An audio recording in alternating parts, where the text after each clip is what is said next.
ဒီကုမွန်မာရဲ့အားလုံးကိုယေရှုခရစ်တော်နာမ၌မင်္ဂလာပါလို့နှုတ်ခွန်းဆက်သလိုက်ပါတယ်ဒီနေ့ကျွန်တော်မေကွန်လေးတွေမေလူတို့ကဆင်ញင်ချဖို့ဖိတ်ခေါ်ပြတယ်ဖျက်သခင်ကဒီကမ္ဘာလောကကြီးတဲ့ရှင်သန်နေထိုင်စဉ်အတွင်း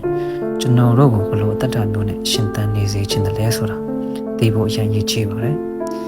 ရှင်ယောဟန်ခရစ်ဝင်ခန်းကြီး15ငယ်ကိုတစ်ချက်လောက်ကျွန်တော်တို့ဆင်ញင်ကြည့်အောင်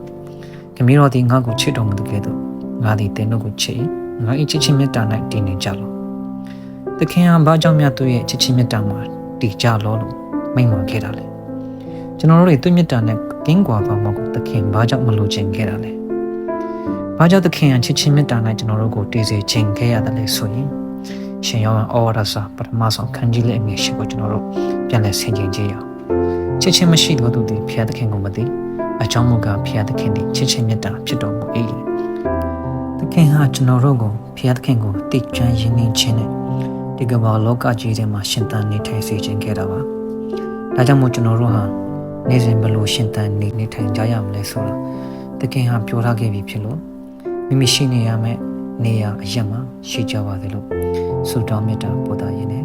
ဒီဗီဒီယိုလေးကိုဆုံးသတ်လိုက်ပါမယ်ယေရှုခရစ်တော်၏နာမတော်၌အားလုံးကိုဖျက်ခင်ကောင်းချီးပေးပါစေ